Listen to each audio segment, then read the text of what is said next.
Para o casal, a Ana Cláudia ela quer saber, o casal de segunda união pode se confessar? Poder pode, porque ninguém pode tirar o direito de a pessoa se chegar e se apresentar ao sacerdote, né? O problema da questão da confissão é que ela não vai ter absolvição, né? O que acontece? A pessoa que está em segunda união, ela porque já contraiu o matrimônio, ela é casada na igreja com uma pessoa e ela vive com essa segunda pessoa. Então, ela, na prática, ela está em adultério. Por isso que ela não pode receber a absolvição. Não estou questionando o que aconteceu, porque você separou, em que pé que está isso, não é isso. Estou dizendo a questão prática do negócio. Então, não tem como receber a absolvição. Por isso que você não pode... você pode até se aconselhar, ir ao padre, pode e deve, inclusive. Inclusive, por exemplo, na nossa paróquia, a gente tem um trabalho muito bacana com casais de segunda união, que a partir do retiro de segunda união, entenderam que eles não tiveram contraído o matrimônio. E a igreja, depois de um estudo bastante apurado, muito crítico, conseguiu entender que aquele matrimônio não existiu e decreta nulo. Não é que a igreja anule nada, né? É que realmente ele não existiu. E a partir dessa realidade, ele pôde contrair o matrimônio com essa pessoa que ele vive hoje. Então, assim, a melhor coisa, vai consultar o pároco da sua paróquia, vai conversar, ele provavelmente conhece a sua história de vida, e a igreja quer acolher. Você que vive uma segunda união, você não é alguém rejeitado pela igreja, a igreja te ama, ela não está negando o amor de Deus. Agora, ela tem valores, principalmente na questão do matrimônio, que não dá para abrir mão. Por isso que ela age assim. Mas vá procurar a sua igreja, a sua paróquia. Nossa paróquia tem um retiro muito legal e vai saber o que a igreja está fazendo para esses casais. Tem uma outra pergunta muito interessante nessa linha aí, olha. Cristina, o Tiago Bueno, ele é de São Paulo, Lorena, São Paulo. Ele disse que foi batizado quando ele era criança e viveu a adolescência em pecado e gostaria de se converter e quer saber se ele precisa ser batizado de novo. Não, batizado uma vez batizado, você já tem o selo do Espírito Santo no seu coração. O que você precisa é se reaproximar da sua comunidade.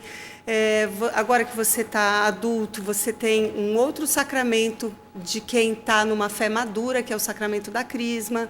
Então, você pode se formar, se preparar e receber o sacramento da crisma. Se você não fez primeira Eucaristia também, aí você já entra com tudo, né, nessa fé maravilhosa que quer te acolher e que você já faz parte dela. Agora eu penso que seja interessante uma boa confissão. Para você retomar essa caminhada, vá procurar o sacerdote. Hoje a primeira leitura fala sobre a questão do julgamento, né?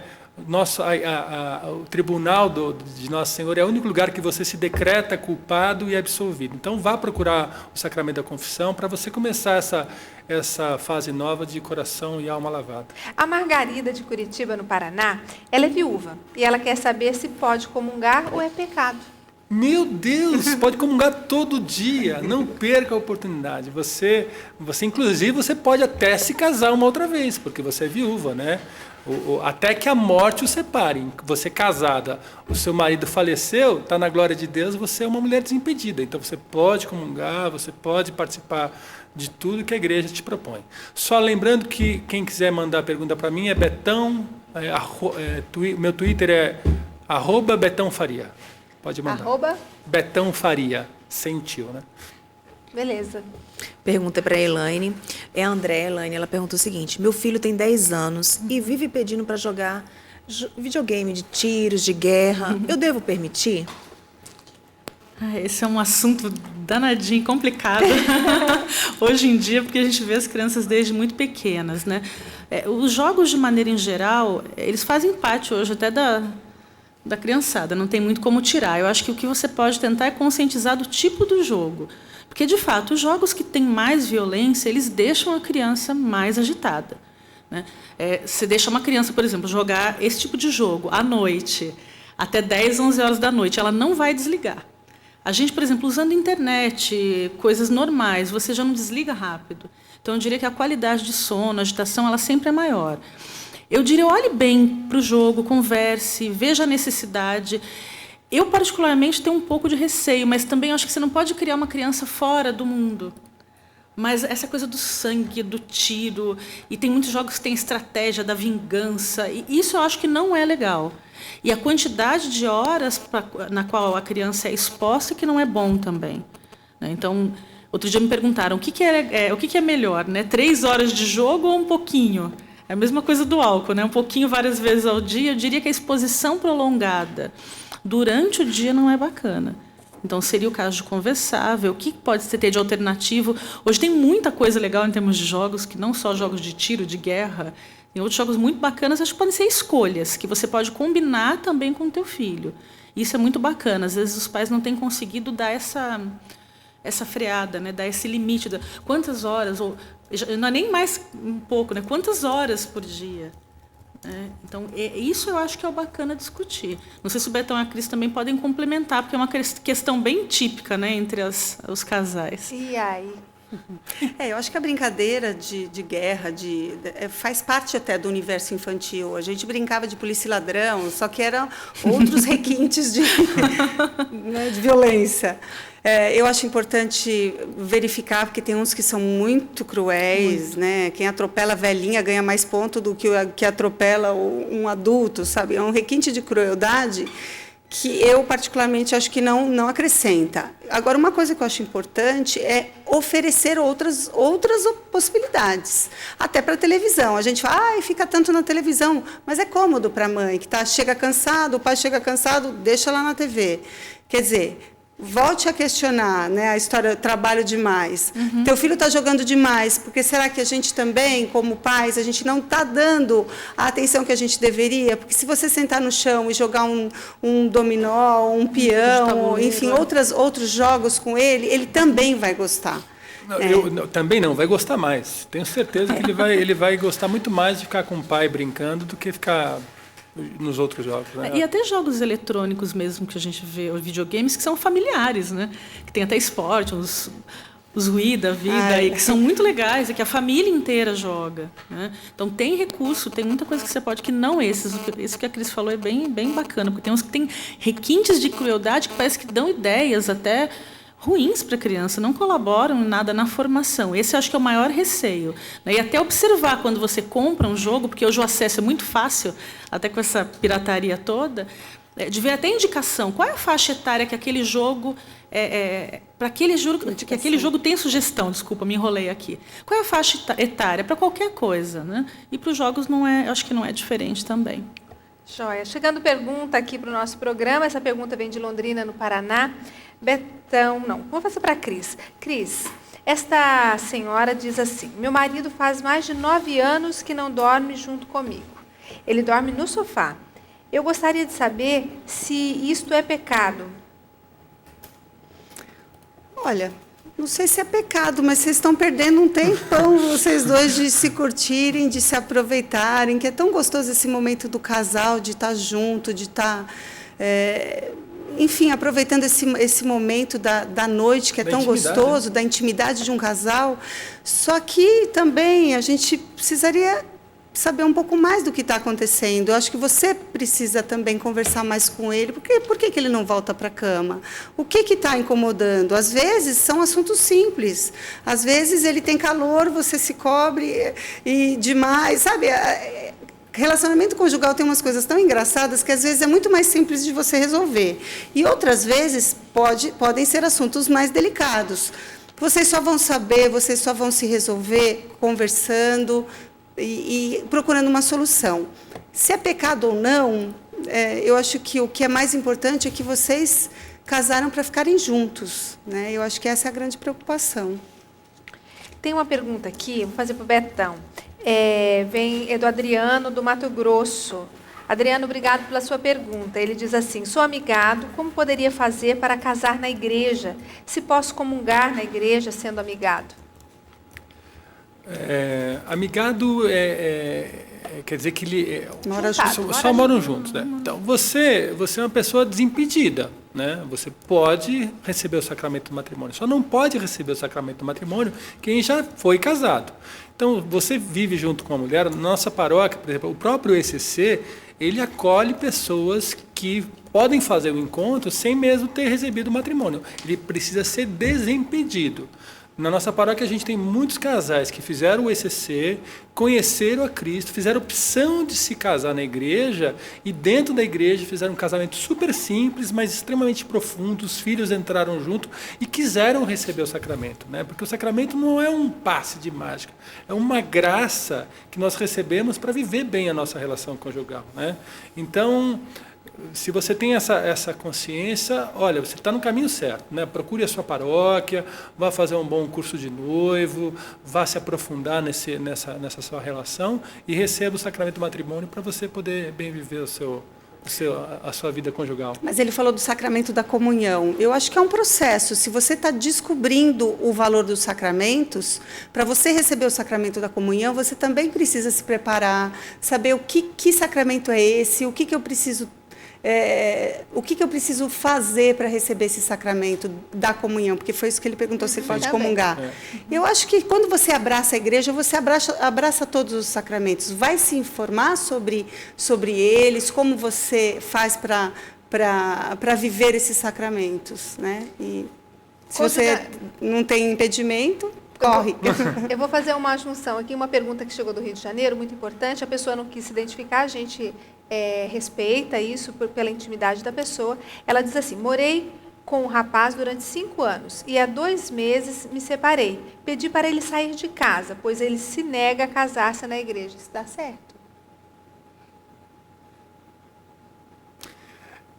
Bom, vamos um pouquinho atrás, né? Eu penso que a gente tem um problema muito grande, e grande problema dos matrimônios, muitas vezes, é a falta de uma boa preparação para o namoro, né?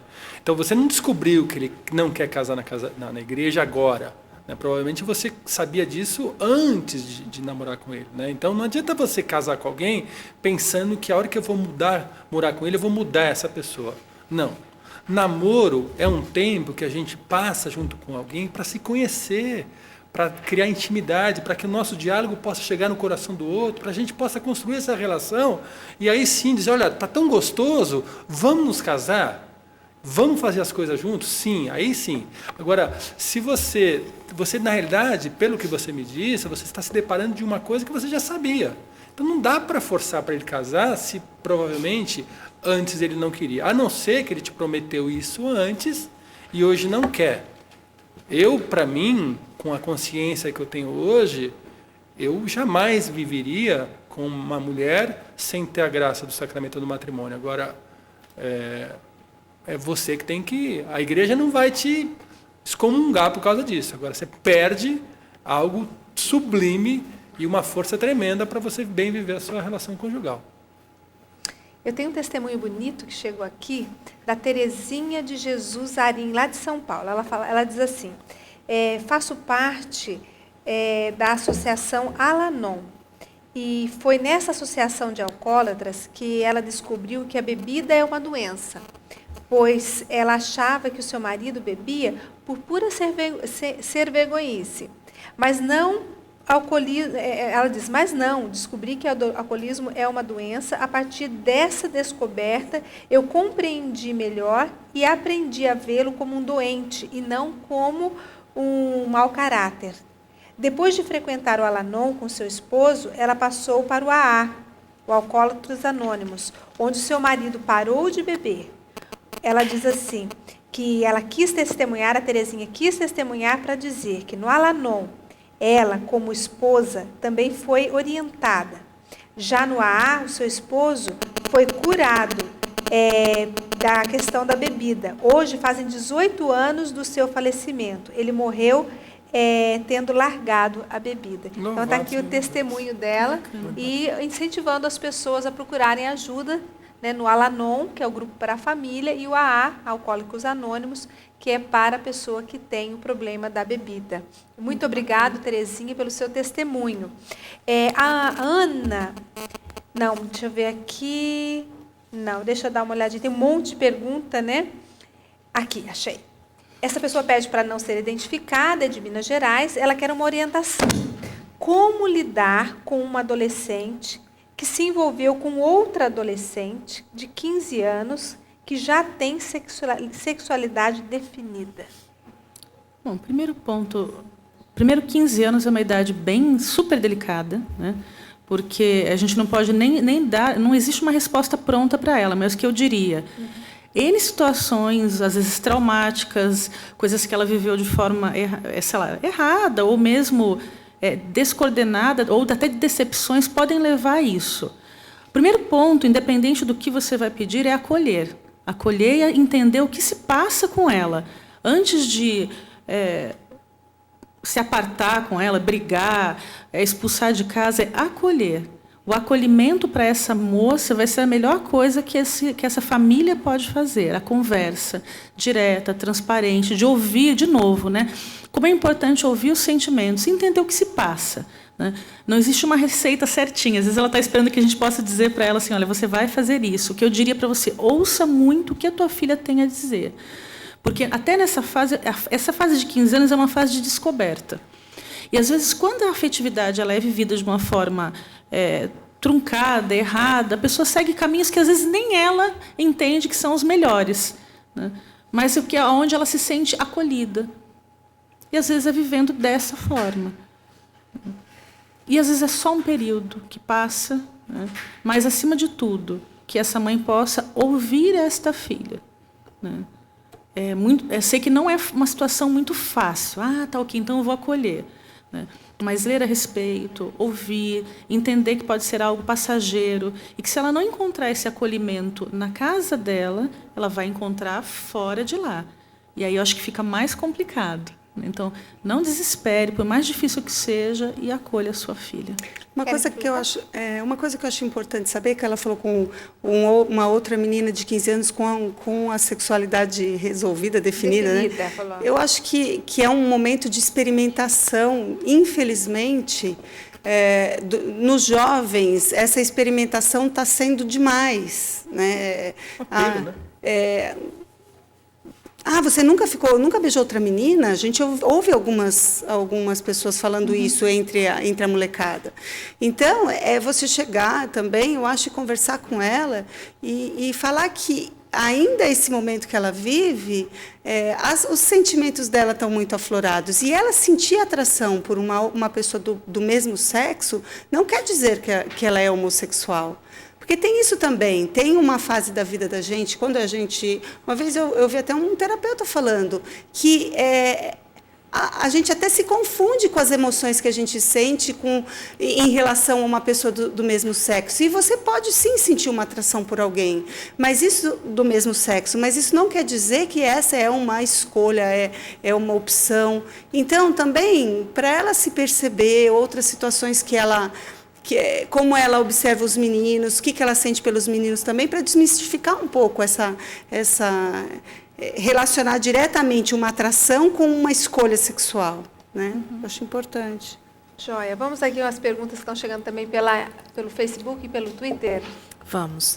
É a Cícera Elaine. Ela diz o seguinte, o que devo fazer? Meus pais ficam doentes quando eu digo que vou trabalhar fora da cidade que moro. Estou no 3º noivado, mas eles não querem que eu saia de casa. Como faço para lidar com a situação? Se você tiver irmãos, seria muito bom dividir essa responsabilidade, mas seus pais estão vivendo aquilo que a gente chama da dificuldade de separação, até da questão do dominar o filho, né, da dificuldade da perda, né, desse filho. Mas é importante que você também, como filha, coloque alguns limites, né? Estou crescendo, quero seguir minha vida. De repente, se esses pais quiserem até buscar apoio com outros casais que já viveram a mesma situação, casais próximos, às vezes irmãos desses pais também, enfim, amigos, porque às vezes o pai ele domina tanto o filho e você não consegue dizer não, né? Que a sua vida fica totalmente vinculada a isso. Eu diria que é muito mais um exercício para você, Cícera, do que dos seus pais. De colocar, de estabelecer esse limite, né, de onde ela quer chegar, de que a vida dela não está tão simbioticamente, né, tão vinculada assim, a ponto dela não conseguir ter a vida dela. Possivelmente, quando isso acontece, às vezes até a gente mesmo se deixa levar, né, absorvendo todas as opiniões dos pais, acolhendo tudo aquilo que eles dizem. E veja, isso não é bater de frente, é negociar, né?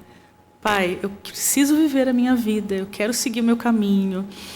as pessoas hoje em dia saem mais tarde até de casa. Eu não sei quantos anos você tem, Cícera, mas a gente às vezes deixa chegar num ponto onde o pai se sente até no direito, né, de cuidar da vida do filho. Então, comece a conversar com eles um pouco mais a respeito.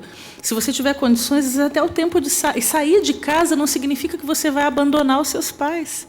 Isso tem que ficar claro, porque às vezes na fantasia dos seus pais você está indo embora e nunca mais vai voltar. Né? Agora, é importante que isso aconteça, né? Porque a gente trabalha muito com casais, e nosso retiro de casais tem uma reflexão chamada Abandono e União, que fala muito sobre essa questão, né? A necessidade de você um dia romper com a questão da família. Isso não quer dizer que você não ame, que você não vá voltar, que você não vá almoçar no domingo e tal, mas é importante porque isso pode trazer consequências não só na sua vida sozinha, mas na sua vida conjugal terríveis, né? Então é importante que você, aos poucos, faça esse processo, tome a coragem e faça. Seus pais não vão morrer por causa disso, de repente eles vão se reencontrar, porque às vezes é importante que eles possam ter esse tempo deles, incentive isso a eles, que eles possam viajar, que eles possam celebrar a relação conjugal deles, para que você possa levar a sua vida. Às vezes dependência também, até para completar, né, essa dependência é uma coisa que a gente gera, né? Um dependente nunca é dependente sozinho, ele cria uns elozinhos. É assim, o Alanon, né? Exato. Então, certamente ela deixa, talvez, Cícera, você esteja deixando muitas coisas também ao cargo dos seus pais. E aí isso se torna um compromisso. É conveniência, muitas vezes. Né? E essa coisa de estender também para a vida de casado é bem importante, porque muitos casais se queixam. Eu tenho a obrigação de todos os domingos ir na casa, aí às vezes é só na mãe da esposa, e aí fica a família do esposo de lado, e isso vira uma briga. Né? Então, criar essa independência é importante até para que no momento que você saia de casa, seja para casar ou não, tem o meu espaço, tem a minha casa. É muito comum ouvir relatos de pessoas que falam assim, bom, meus pais querem mandar até na minha casa. Então, assim, que ponto você também consegue estabelecer essa cerquinha, né? Que divide, né? Esse limite, que é bem importante. Mais perguntas? Tenho, sim, Então, para Cris no Bertão. O Betão. Eu não vou identificar a pessoa, ela até disse o nome, mas eu não vou identificar. Fui traída durante 1 ano, mas perdoei meu marido, mas até hoje não consigo esquecer. Gostaria de saber o que faço para esquecer essa dor. O tempo, né? O perdão é um ato da decisão, ele não está atrelado ao sentimento, né? A partir do momento que você perdoa, isso não quer dizer que você não esqueça, né? O tempo é que vai reconstruir, vai sarar essas feridas, a oração, a busca aos sacramentos, né? Poder participar do sacramento da comunhão.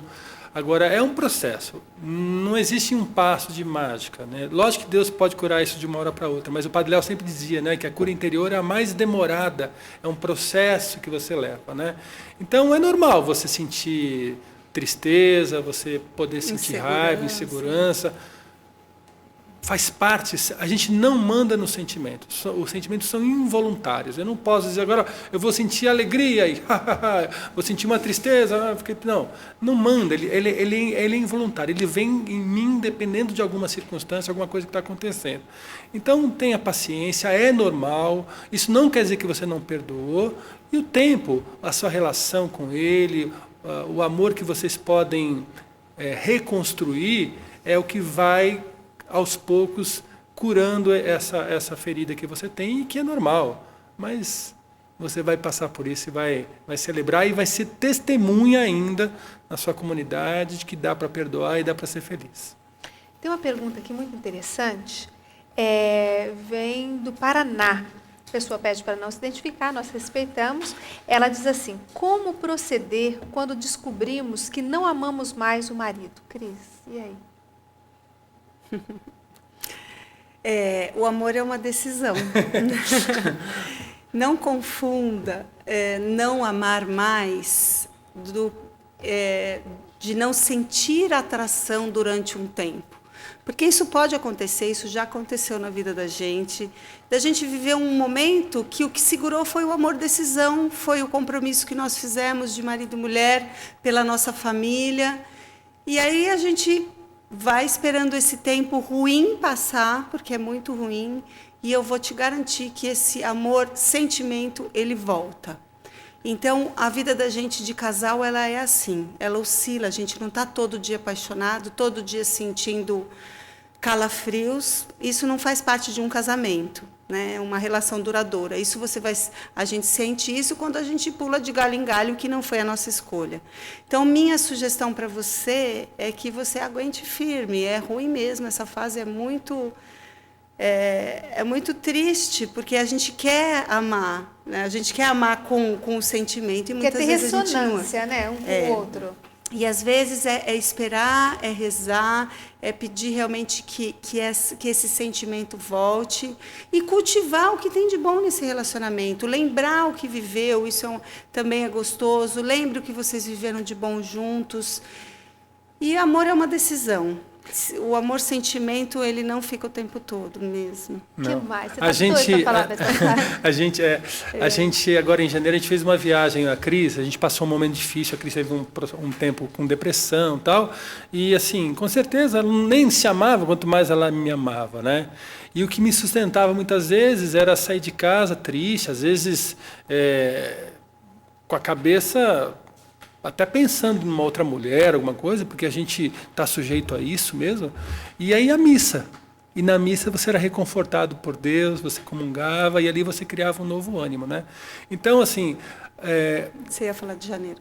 Em janeiro a gente foi fazer uma viagem, a Cris, né? Depois desse tempo todo que a gente passou de dificuldade... deserto. De deserto, fomos passear, fomos fazer a viagem só nós dois, que pode ser para qualquer lugar. Mas sem a nossa filha, fomos só nós dois. A gente namorou, a gente conversou, a gente passeou.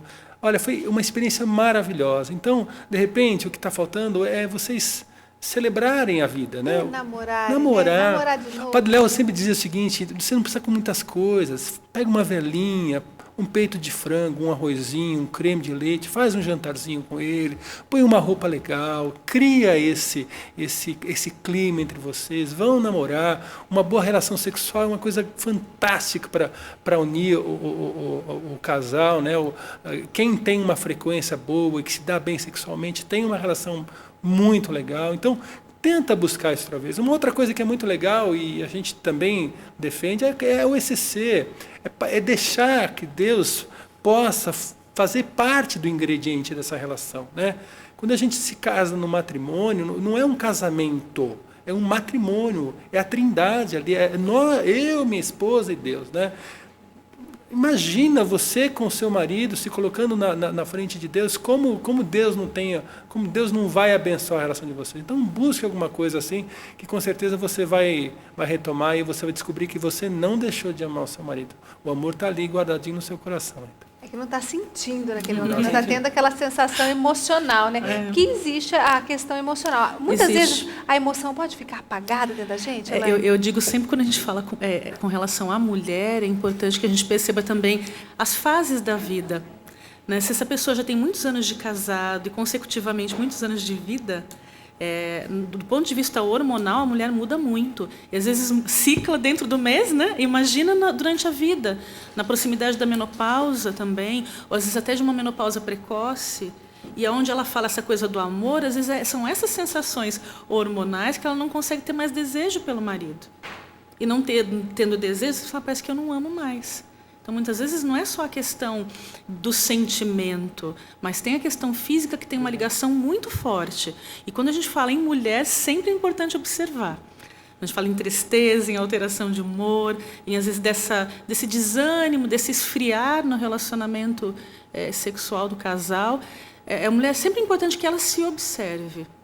Então, se for o teu caso, né, que mandou a pergunta para nós, por que não também procurar o seu médico, às vezes passar e se observar? E ela pode estar vivendo esse tempo.